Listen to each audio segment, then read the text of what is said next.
Pues es una escena súper típica en cualquier hogar. Imaginemos a un niño que quiere jugar videojuegos un martes por la tarde y sabe, pero con absoluta certeza, que si hace la pregunta cuando está su papá en la sala, la respuesta será un rotundo no. Ajá. Pero si espera a que el papá salga de la habitación y le pregunta a su mamá, la respuesta será sí. Como resultado directo de esa experiencia, el niño deja de gastar energía preguntándole al papá y dirige absolutamente todas sus peticiones de videojuegos a la mamá. Y fíjate que la mayoría de las personas observarían esa dinámica y concluirían de inmediato que se trata de manipulación infantil clásica. Claro, Que el niño está conspirando, o sea que es un pequeño estratega. Pero cuando analizamos los principios fundamentales del comportamiento, la perspectiva cambia por completo. No hay malicia ni manipulación maquiavélica. Es simplemente, pues, el cerebro humano adaptándose a su entorno. se trata puramente de la ciencia detrás de por qué hacemos lo que hacemos. Y de hecho, esa es la brújula de nuestra inmersión profunda de hoy. Bienvenidos a este análisis donde el objetivo central es decodificar un mecanismo invisible, pero que rige nuestras vidas enteras. Así es. Hablamos del control de estímulos y específicamente de la discriminación de estímulos. Para quienes se preparan para exámenes de certificación avanzada en análisis de la conducta, como el examen BCBA, esto corresponde al elemento B13 de la lista de tareas. Un elemento súper crítico, por cierto. Totalmente. Vamos a descubrir cómo el cerebro de los seres humanos y de los animales aprende a reaccionar de maneras completamente diferentes ante señales casi idénticas en el entorno. Todo basado en literatura científica, guías de estudio y textos fundamentales. Porque el comportamiento humano, una vez que se entienden las reglas ocultas que lo gobiernan, pues deja de parecer un misterio o un simple capricho emocional. O sea, todo tiene una causa, un efecto y lo más importante, un contexto que lo detona. Exacto. Entonces, a ver, para entender cómo el cerebro toma estas decisiones de microsegundos y por qué el niño sabe exactamente a quién pedirle permiso, primero hay que mirar las señales invisibles que guían cada acción diaria. El material de investigación hace una distinción muy clara entre dos tipos de señales. Sí, sí. Todo se reduce a la diferencia entre un estímulo discriminativo, que en la literatura científica y en los exámenes se suele abreviar como SD, y un estímulo delta. Estas dos piezas conforman la base absoluta de cómo aprendemos a interactuar con el mundo. A ver si podemos aterrizar esto de forma muy visual. El SD sería, digamos, el equivalente a la luz verde en un semáforo peatonal, ¿no? Ajá, me gusta esa analogía. Es una señal en el entorno que indica que si se realiza una acción específica en ese momento exacto, habrá una recompensa o un resultado deseado disponible. Por ejemplo, ver la figura de la persona caminando en color verde en el semáforo. Esa luz es la señal de que cruzar la calle será reforzado. Claro, y el refuerzo en ese caso, pues es llegar a salvo al otro lado de la calle. Exacto. Y en el otro extremo del espectro tenemos el estímulo delta, que funciona como la luz roja. Es la señal ambiental que indica que el comportamiento no producirá el resultado deseado. O sea, ver la mano roja estática en el semáforo. Cruzar la calle en ese momento enfrentará lo que llamamos extinción. Y la extinción ocurre simplemente cuando un comportamiento que solía funcionar deja de dar resultados y la persona deja de hacerlo. O peor aún, cruzar con la luz roja podría resultar en un castigo, como un auto frenando de golpe y tocando la bocina frenéticamente. Ok, a ver, vamos a desempacar esto con otro ejemplo cotidiano. Si voy caminando por la calle y veo una máquina expendedora de bebidas, pero tiene las luces interiores completamente apagadas y la pantallita está en negro, Sí, yo sé casi por instinto que si meto mi dinero no me va a dar absolutamente nada. Esas luces apagadas actúan como un estímulo delta simplemente porque me indican que la acción de meter la moneda no servirá de nada. el mecanismo funciona exactamente así. Pero el detalle que a menudo se pasa por alto en los manuales es ¿por qué esa luz apagada tiene ese poder? Esa máquina no es un estímulo delta por arte de magia, ni nacemos sabiendo qué significa una máquina apagada. Claro, no viene en nuestro ADN. Para nada. Adquiere esa función a través de una historia de aprendizaje. Si en el pasado alguien perdió dinero al intentar comprar en una máquina pagada y no recibió su bebida, el cerebro registra esa ausencia de recompensa. El aprendizaje ocurre estrictamente mediante el contraste. O sea, se recibe la bebida cuando la máquina está encendida y se pierde el dinero cuando está pagada. Exactamente, ese contraste continuo es lo que enseña al cerebro a discriminar. ¡Wow! Es como si el cerebro actuara como un contador estadístico de probabilidades, ¿no? Calcula silenciosamente dónde y cuándo es seguro invertir energía. Y este principio básico es el mismísimo que permite a los animales aprender tareas complejísimas. Fíjate en un perro de servicio, por ejemplo. Se le enseña a sentarse con la orden verbal sit. Si se sienta al escuchar esa palabra específica, recibe una galleta o un premio. Esa palabra sit es el SD. Ujú. Pero si escucha la orden stay y decide sentarse, no hay galleta. El perro aprende a discriminar los sonidos y la palabra stay se convierte en un estímulo delta para la acción de sentarse. Pero, a ver, aprender a base de prueba y error suena súper agotador. Y frustrante además. Las fuentes que revisamos mencionan un concepto fascinante sobre esto. Algo llamado aprendizaje sin errores, que involucra unos experimentos clásicos con palomas. Sí, sí, el trabajo de Herbert Terrace con palomas fue algo que revolucionó la forma en que entendemos el diseño instruccional incluso hoy en día. Él quería enseñar a las palomas a picotear un botón cuando la luz era roja y a no hacerlo cuando era verde. Ok, Pero en lugar de dejarlas equivocarse y frustrarse probando al azar, introdujo la luz verde, o sea, el estímulo delta, de una forma casi imperceptible al principio. Comenzaba con la luz roja brillando con muchísima fuerza y la verde muy tenue, solo por fracciones de segundo. supongo que la idea era que la paloma ni siquiera notara la opción incorrecta al principio, ¿verdad? Ese es el punto central. Gradualmente, a lo largo de muchos ensayos, aumentaba la intensidad de la luz verde poco a poco. Al final, las palomas discriminaban perfectamente entre ambos colores sin haber cometido casi ningún error. Ah, qué interesante. Y la importancia clínica de esto radica en la emoción humana. Cada vez que un estudiante o un cliente en una sesión comete un error, se genera frustración.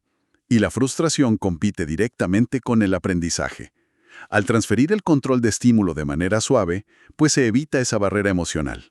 Claro, y esto tiene todo el sentido del mundo cuando las señales son claras como el agua, ¿no?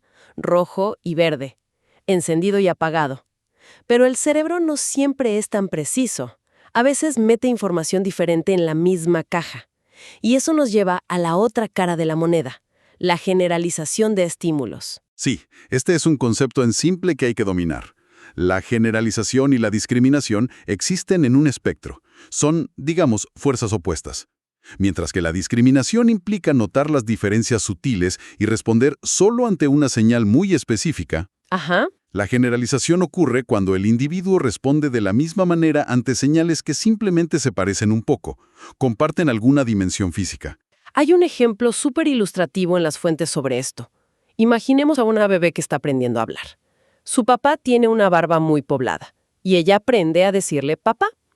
El rostro con barba es el SD, la acción es decir papá, y la recompensa es que él sonríe, la abraza, le hace una fiesta. Exacto. Pero días después están en el supermercado. La bebé ve a un completo extraño con barba, lo señala y grita alegremente: ¡Papá! Totalmente típico. Ahí, el cerebro de la bebé detectó una propiedad física prominente, que es el vello facial, y asumió que la regla aplicaba igual. Generalizó la señal. A nivel evolutivo, este mecanismo de agrupar cosas es una cuestión de pura supervivencia y eficiencia energética. Espera, ¿cómo es eso de la eficiencia energética? Pues el cerebro consume una enorme cantidad de energía. Si los primeros humanos hubieran tenido que aprender desde cero que cada tigre individual, con un patrón de rayas ligeramente distinto al anterior, era peligroso, pues la especie no habría sobrevivido. Claro, nos habrían comido a todos. Exacto. La generalización permite que el cerebro diga, a ver, tiene rayas, garras y dientes grandes. Mételo en la categoría de peligro y corre. Ahorra la carga cognitiva inmensa de procesar cada amenaza como si fuera completamente nueva. Las fuentes hablan de algo llamado el gradiente de generalización para medir esto.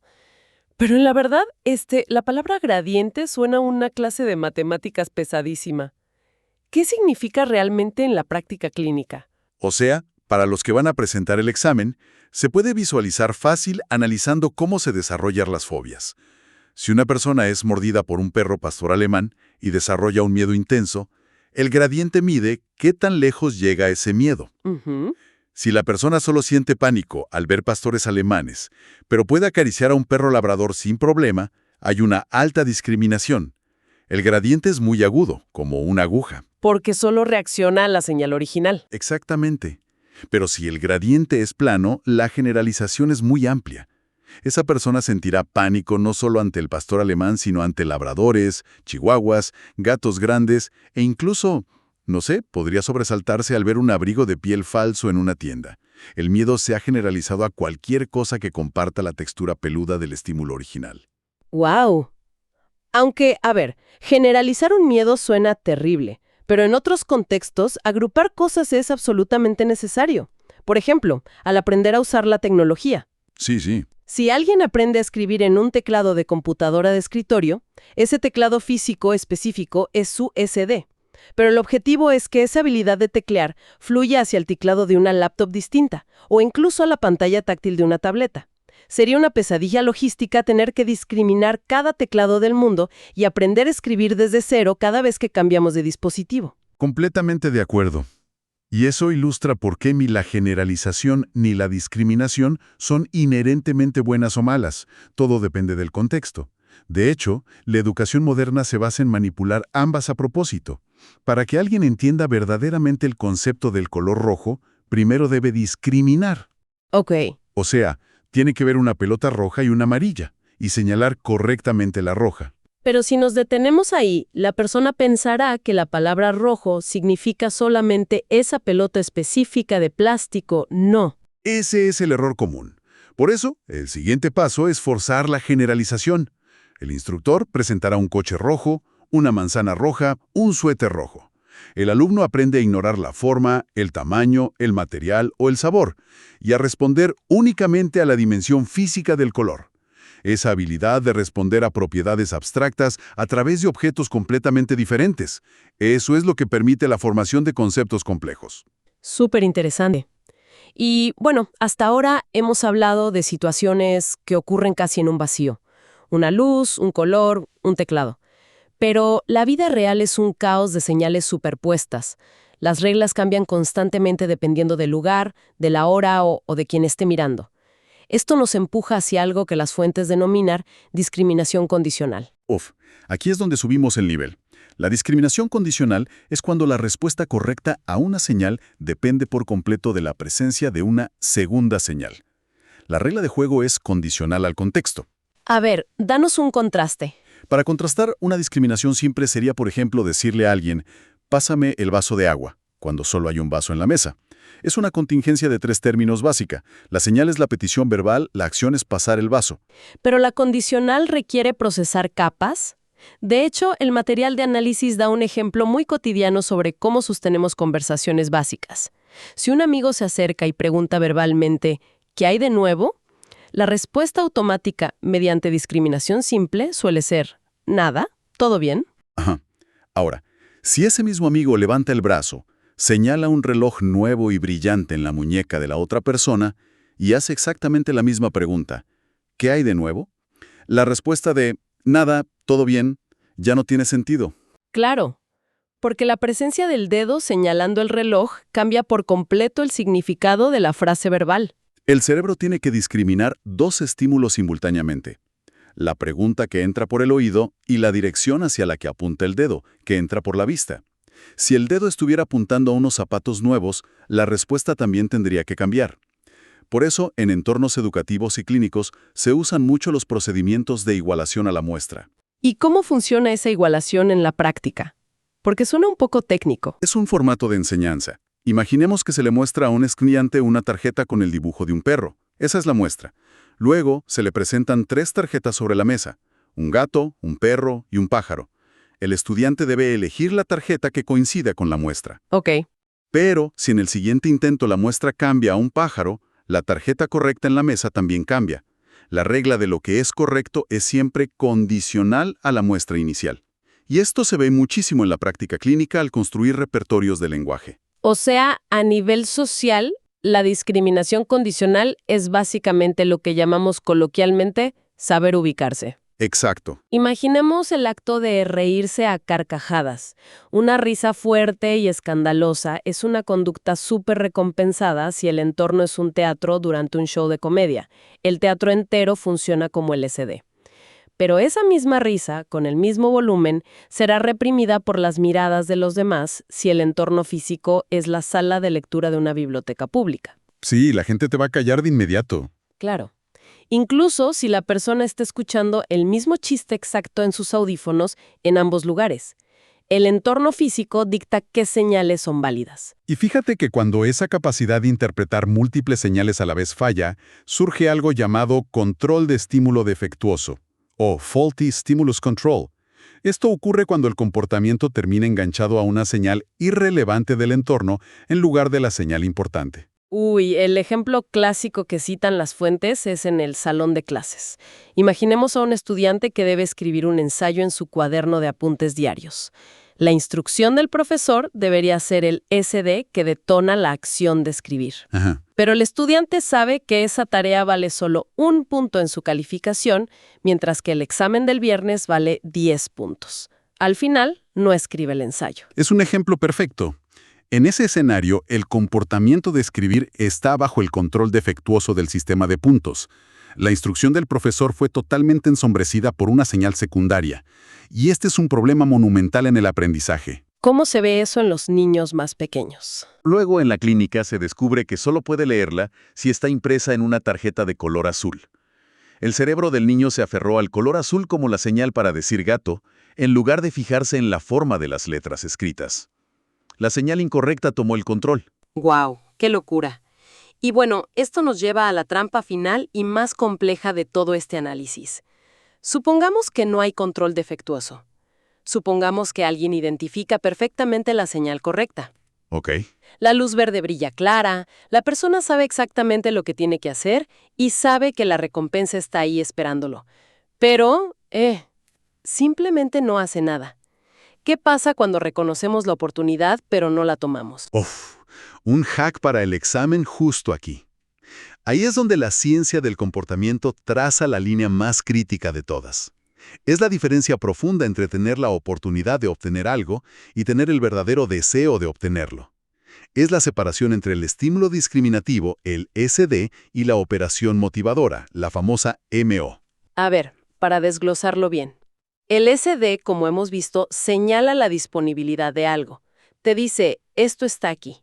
Por otro lado, la operación motivadora es una condición interna que altera temporalmente el valor de ese algo. Te dice, ¿lo necesito ahora mismo o de plano no lo quiero para nada? Y el ejemplo del corredor de maratón en la literatura es indispensable para visualizar esto y para no caer en las trampas del examen. Imaginemos a un atleta en el kilómetro 35 de la carrera. A lo lejos, observa una estación con cientos de vasos de agua. Esa mesa llena de vasos es el SD. Su única función en el universo es indicarle al corredor que el agua está disponible en ese punto geográfico exacto. Pero la simple vista de la mesa física no es lo que crea la sensación de sed en el cuerpo del atleta.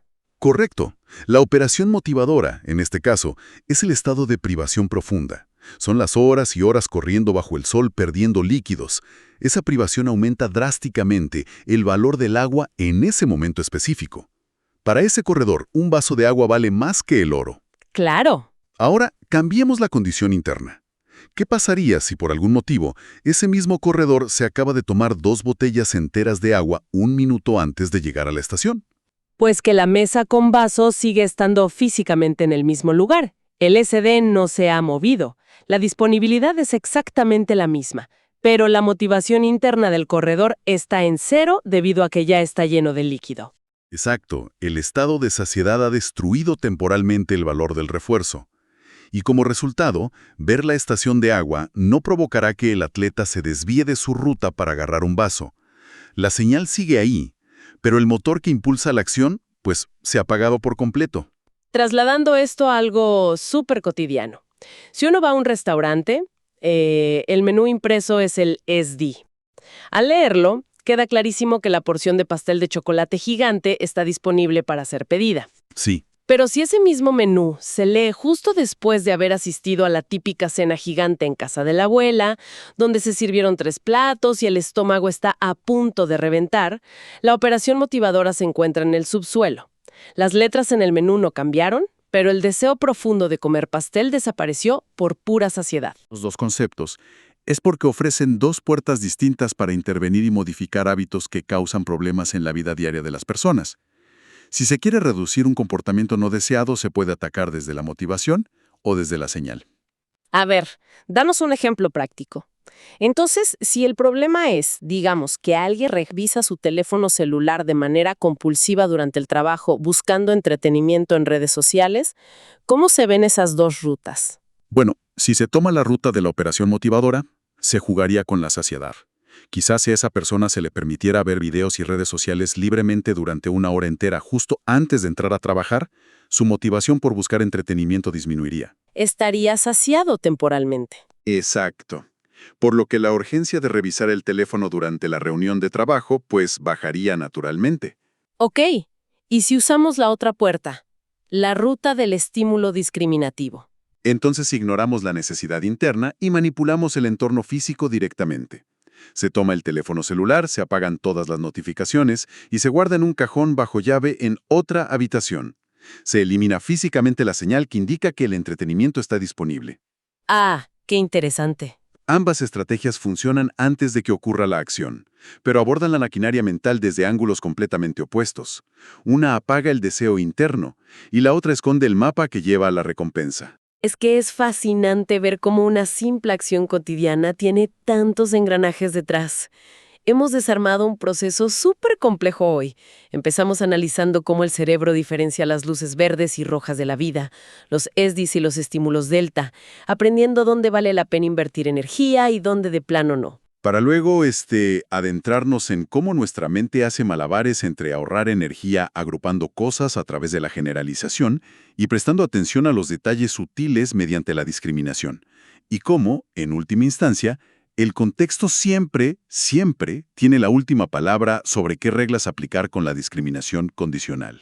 Y cerramos separando esa frontera crítica entre saber que la recompensa está ahí afuera esperando en el entorno y el fuego interno de la operación motivadora que decide si realmente la queremos o no. Al final, entender el control de estímulos proporciona una lente analítica muy nítida. O sea, al aplicar estos conceptos, el comportamiento propio y el de los demás deja de ser algo aleatorio. Se convierte en una respuesta superestructurada a un ecosistema de señales, recompensas y privaciones. Y permite entender, por ejemplo, por qué un grupo de estudiantes guarda silencio inmediato cuando entra un profesor específico al aula, pero causa un caos total con el profesor suplente.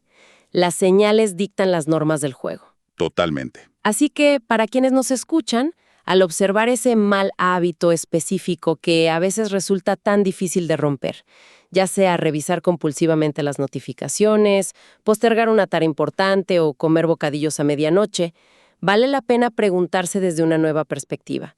¿Se trata realmente de una falta de disciplina o de fuerza de voluntad? Seguramente no. ¿O es posible que simplemente estemos viviendo inmersos en un entorno minado de estímulos discriminativos que indican silenciosamente que realizar ese hábito es fácil y está disponible a cada segundo?